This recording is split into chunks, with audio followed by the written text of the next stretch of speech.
নমস্কার বন্ধুরা, cooking for মাস্তি চ্যানেলে সবাইকে স্বাগত জানাই। আজকে আমি শাপলা দিয়ে একটা নতুন রেসিপি করেছি।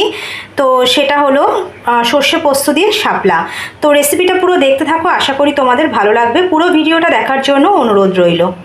দেখো বন্ধুরা, আজকে আমি শাপলার আরেকটা রেসিপি করতে চলেছি। আগে আমি চিংড়ি মাছ দিয়ে দেখিয়েছিলাম, আজকে আমি শাপলা দিয়ে এখানে দেখো বন্ধুরা সর্ষে আর পোস্ত নিয়েছি। তো এটাকে আমি পেস্ট করে নেব, আর আজকে আমি শাপলার এই রেসিপিটা করে দেখাবো। তো চলো বন্ধুরা, পুরো ভিডিওটা দেখতে থাকো, আশা করি ভালো লাগবে। বন্ধুরা, এখানে আমি কিন্তু কড়াই বসিয়ে দিয়েছি। এখানে সর্ষের তেল নিয়েছি, একটা পেঁয়াজ এখানে আমি কুচিয়ে দিয়ে দিলাম।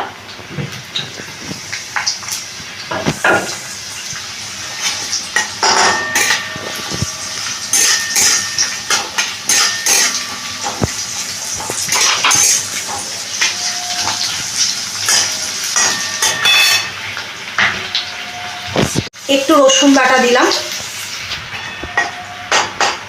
দিয়ে এটাকে একটু ভেজে নিচ্ছি, রসুনটা আর পেঁয়াজটাকে।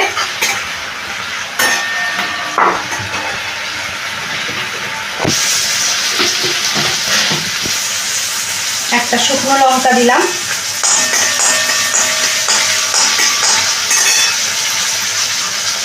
আর এখানে এই শাপলাটা দিয়ে দিচ্ছি।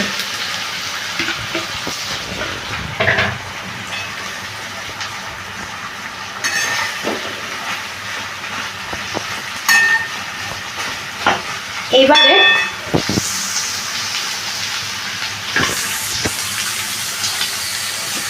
এটার মধ্যে একটু নুন,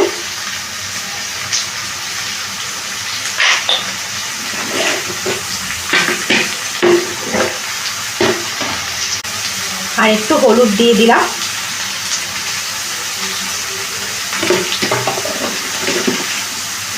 শাপলাটা আমি কিছু জল টল দেবো না, কারণ শাপলা থেকে খুব জল বেরোয়। তো এই যে আমি শাপলাটা দিলাম, এইবারে আমি এটাকে হালকাভাবে একটু নাড়িয়ে নিয়ে এটাকে আমি কিন্তু ঢেকে দেব, যাতে শাপলাটা ভালো করে একটু মজে যায়। দেখো বন্ধুরা, কতটা শাপলা ছিল, পুরো শুকিয়ে কিন্তু শাপলাটা একদম মজে গেছে। আমি একটু ঢেকে রেখেছিলাম বলে শাপলাটা দেখো কি সুন্দর গলে গেছে।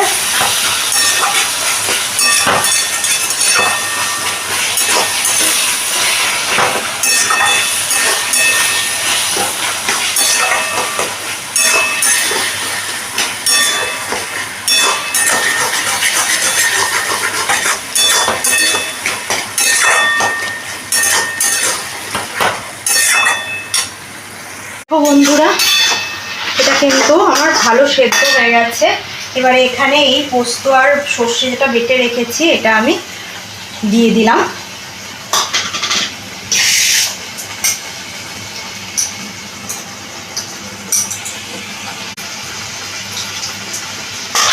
এখানে এই বাটি ধোয়া জলটাও দিয়ে দিচ্ছি।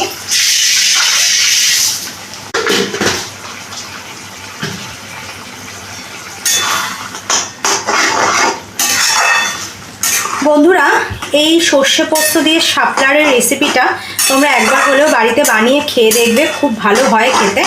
আর ইউটিউব থেকে যারা দেখছো তারা প্লিজ সাবস্ক্রাইব করে দিও, আর ফেসবুক থেকেও যারা দেখছো লাইক করে শেয়ার করে ফলো করে দিও। ভালো ভালো কমেন্ট করো কে কোথা থেকে দেখছো।